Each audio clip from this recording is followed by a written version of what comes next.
নমস্কার বন্ধুরা, সবাই কেমন আছেন? আশা করি খুব ভালো আছেন। আপনাদের আশীর্বাদে আমিও খুব ভালো আছি। কাকুলি ব্লগে আপনাদের স্বাগত জানিয়ে আমার শনিবারের সকালটা আজকে শুরু করে দিলাম। তো চলুন, প্রতিদিনের মতন ঘরের কাজ সেরে চলে এসেছি রান্নাঘরে। আজকে রান্না করব ভোলা মাছ। সেটাও কী দিয়ে রান্না করি, পুরো ভিডিওটা কিন্তু তার জন্য বন্ধুরা আপনাদের দেখতে হবে। আপনারা তো অনেক রকমের ভোলা মাছ খান, আমিও কিন্তু অনেক রকমের ভোলা মাছ রান্না করি। আজকে একদম সোজাভাবে রান্না করব, শুধু ভোলা মাছের ঝোল আলু দিয়ে। তেল গরম হওয়ার পর কড়াইতে আমি দিয়ে দিলাম কালো জিরে, লম্বা লম্বা করে কটা আলু কেটে রেখেছিলাম সেটাও দিয়ে দিলাম। আলুটা একটু লাল করেই ভেজে নিলাম। লঙ্কা, নুন, স্বাদ অনুযায়ী হলুদ আর সামান্য একটু জিরের গুঁড়ো দিয়েছি। দিয়ে এবার মশলাটাকে কষিয়ে নেব ভালো করে। একটু জল দিলাম, হলুদটা দিয়েছি তো। আরেকটা কড়াইতে মাছ কিন্তু আমি ভালো করে ভেজে নিচ্ছি, বসিয়ে দিয়েছি। আরেকটা কড়াইতে ডাল বসিয়েছি। আজকে শনিবার, অনেকটা ঘরের কাজ আছে, বাকি কাজগুলো করতে হবে। আবার মেয়েকে নিয়ে বেরোতে হবে। কোথায় বেরোনোর হলেই না তাড়াতাড়ি করে রান্নাটাও করতে হয়। রান্না না সারলে তো হবে না, বাকি কাজগুলো তো রয়ে যায়। একা হাতে কাজ করতে হয়, সেটা তো জানেন বন্ধুরা, আমি একা হাতে সব কাজ করি। তো তার জন্যই একটু তাড়াতাড়ি করে ফেলি শনিবারটা। শনিবার আবার বাজারও আসে, বাজার ধুতে হয়। শনিবারের কাজটা একটু বেশিই থাকে। তো মশলা কষানোর পরে আমি দিয়ে দিলাম ঝোলটা ফুটে গেছে, আর দিয়ে দিলাম ধনেপাতা। এইভাবে ভোলা মাছ খেতে কিন্তু খুব ভালো লাগে, আমাদের তো খুব ভালো লাগে। আর আপনাদেরও যদি রান্নাটা দেখে ভালো লেগে থাকে, আপনারাও খেয়ে দেখবেন খুব ভালো লাগে ভোলা মাছ। অনেকে ভোলা মাছ খায় না, আমরা কিন্তু ভোলা মাছ খুব ভালোবাসি। তো ভোলা মাছ কিন্তু আমার হয়ে গেছে। তো ভোলা মাছ এবার নামিয়ে দিলাম। এবার ডালও কিন্তু আমার হয়ে গেছে। ডালটা এবার সোমবার দিয়ে নেব। প্রতিদিনের মতন টক ডাল আমাদের, বললাম না শীত কি বা বর্ষা, আমাদের টক ডালই ভরসা। তো টক ডাল সোমবার যেই দিয়ে দিই, আমি সেটা দিয়েই প্রতিদিনের মতন আজকেও সর্ষে লঙ্কা দিয়ে সোমবার দিয়ে। আজকে অন্য কিছু টক পাইনি, আজকে ঘরের যে আমশি ছিল সেই আমশি দিয়েই ডালটাকে সাঁতলে নিলাম। তো ডালও কিন্তু আমার হয়ে গেছে। নুন দিয়েছি আগে সেদ্ধ করার সময়, একটু চেখে নিই, দেখে তবে নুন দেবো না। নুনটা পুরো আমার তো মনে হলো একটু নুন লাগবে, একটু নুন দিয়েই দিই, ডালটা বেশ টকটক হবে, ভালো লাগবে। দিয়ে দিলাম একটু নুন। এবার তো ডকবক করে ফুটে গেছে, এবার চলুন নামিয়ে। ভোলা মাছের ঝোল আর ডাল তো আমার হয়ে গেল। এবার আরেকটা পদ না হলে আমাদের আবার হবে না। তো অল্পই বাজার থেকে এনেছে লটকে মাছ, অল্প, বেশি, খুব একটা বেশি না। তো আজকে লটকে মাছ জানেন বন্ধুরা কীভাবে রান্না করব? মাইক্রো ওভেনে। তার জন্য কিন্তু পুরো ভিডিওটা আপনাদের দেখতে হবে, কিভাবে আমি মাইক্রো ওভেনেও লটকে মাছটা রান্না করি। তো চলুন, এখানে তো সব কিছু কেটে নিয়েছি। এবার কড়াইতে দিয়ে দিই তেল দেওয়ার পরে গরম হয়ে গেছে তেলটা, একটু জল ছিল কড়াইয়ের মধ্যে পড়ে গেছে আর ফাট ফাট করে ফাটছে। তো ঢেকে দিয়েছি সঙ্গে সঙ্গে, নাহলে তো পুরো গায়ে ছিটে আসতো। পেঁয়াজ কুচনো দিয়ে দিলাম, একটু নাড়াচাড়া দিয়ে দেবো একটুখানি নুন। পেঁয়াজটা তাড়াতাড়ি নরম হয়ে যাবে নুনটা দিলে পরে। দেখুন একদম একটু ভাজা ভাজা করে নেব। আর লটকে মাছের মেন উপকরণই হচ্ছে পেঁয়াজ, আদা, রসুন আর কাঁচা লঙ্কা। যে যেরকম খায়, শুকনো লঙ্কাও অনেকে দেয়, আমি শুকনো লঙ্কা খুব একটা দেই না, আমাদের শুকনো লঙ্কা খেলে সহ্য হয় না। তো দিয়ে দিলাম স্বাদ অনুযায়ী নুন, দিয়ে এবার একটু নেড়ে দেবো। নাড়তে নাড়তে দেখুন পেঁয়াজটা একদম লাল লাল করে একটু ভেজে নেব। আর লটকে মাছ একটু তেল বেশি দিলে কিন্তু ভালোই লাগে।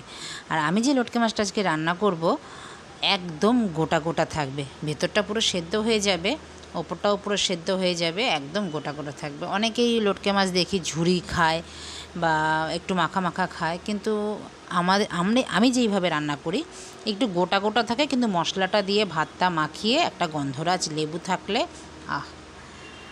আমিও কিন্তু লটকে মাছ ভালোবাসি, আমার মেয়েও ভালোবাসে, আমার কর্তাও খুব ভালোবাসে লটকে মাছ খেতে। এবার দিয়ে দিলাম মশলাগুলো যা রেডি করে রেখেছিলাম।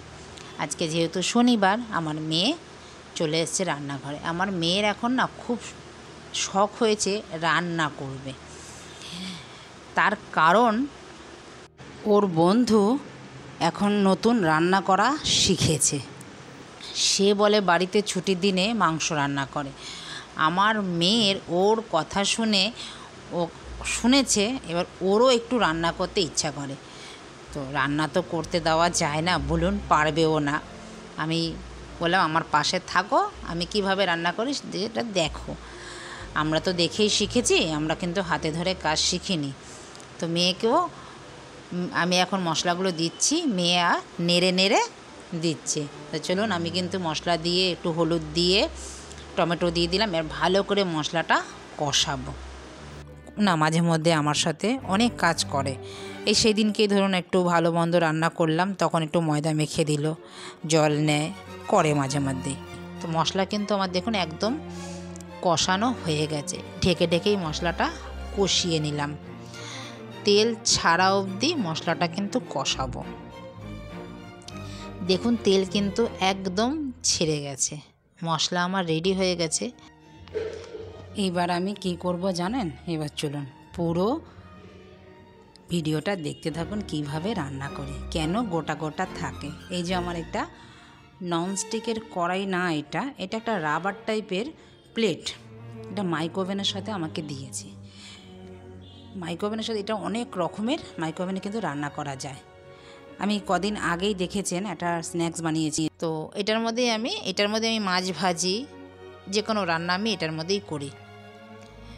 এইবার মশলাটা দিয়ে দিলাম একটু ভালো করে বিছিয়ে। এইবার মাছগুলো ভালো করে বিছিয়ে দিয়ে বাকি মশলাগুলো আবার ওপরে দিয়ে তারপরে আবার ধনেপাতা দিয়ে মাইক্রোওভেনে ঢুকিয়ে দেব।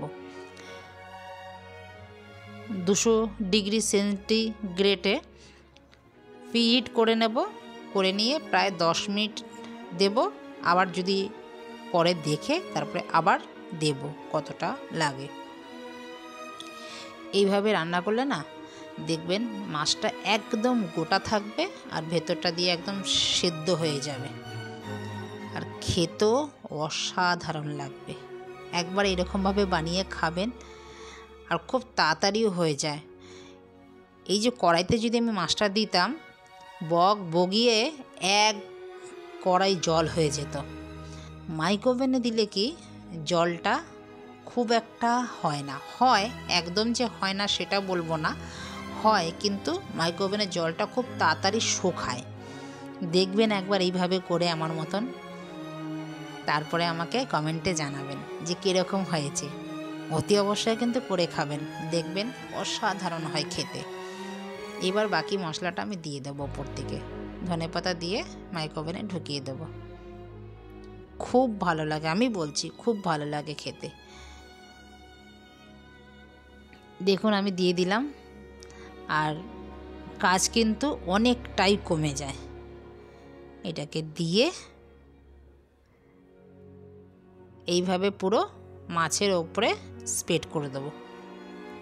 মশলাটা একটুখানি ঠান্ডা করে নেবেন, ঠান্ডা করে নিলে সুবিধা হবে।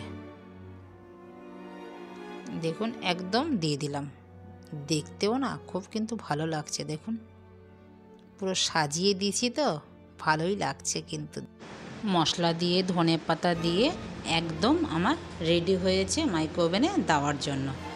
এবার চলুন মাইক্রোওভেনে এটা ঢুকিয়ে দিই।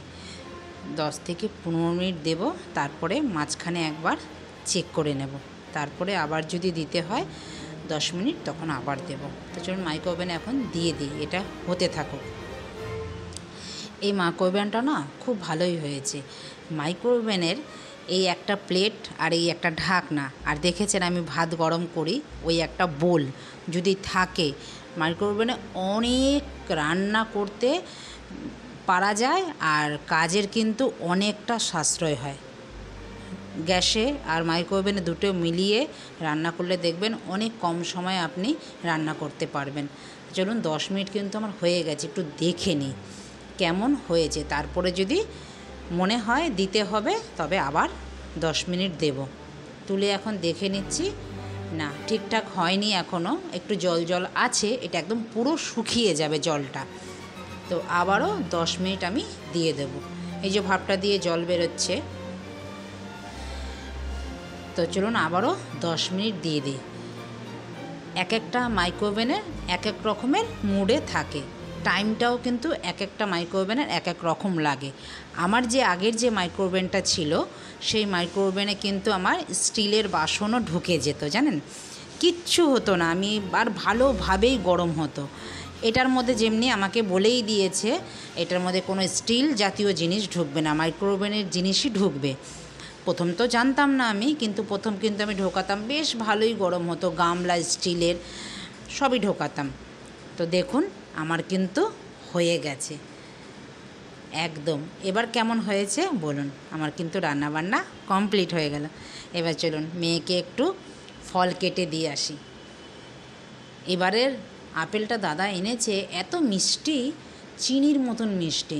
আর আমার মেয়ে আবার আপেল খায়, ওই একদম কুচি কুচি করে কেটে দেবো সেটা খাবে, গোল গোল করে কেটে দিলে বা 2-4 ফালা করে দিলে সেটাও খেতে পারে না। তো সেটাই এখন কেটে দিয়ে ওকে দিয়ে আসি। সব কিছু হয়ে গেছে আমাদের কাজ মাজ, আর কোথাও বেরোনোর হলে না কাজটা একটু আগেই সারতে হয়। 2-3টে কড়াইতে আমি রান্না করে নিই, আমার তাড়াতাড়ি হয়ে যায়। বেরোনোর হলে তো অর্ধেকটা সময় তো ওইখানেই চলে যায়। আজকে শনিবার, মেয়েকে নিয়ে বেরোতে হবে নাচের স্কুলে, সেই তো আসবো সেই রাত্রে দাদার সাথে। তো রাত অবধি রান্না, রাতে এসে খাবো কি, সেই রান্নাটাও তো করে যেতে হয়। তো রান্নাটা একটু বেশি থাকে, আবার বাজারও থাকে শনিবারে, বাজারও আনে, সেটাও ধুতে হয়। শনিবারের কাজটা একটু বেশিই থাকে।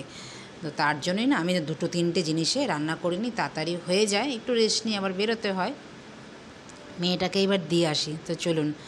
তো বন্ধুরা, ভিডিওটা আপনাদের কেমন লাগলো? যদি ভালো লেগে থাকে লাইক কমেন্ট শেয়ার করতে কিন্তু ভুলবেন না, যারা আমার চ্যানেলে নতুন আছেন।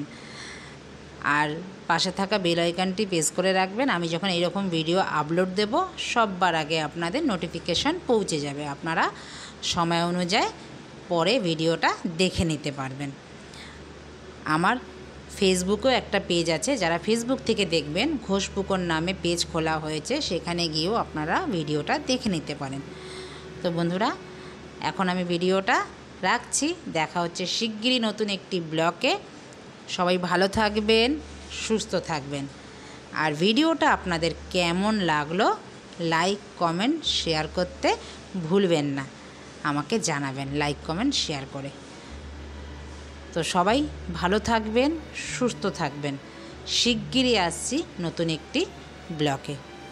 নমস্কার, দেখা হচ্ছে শিগগিরই নতুন ব্লগে। টাটা।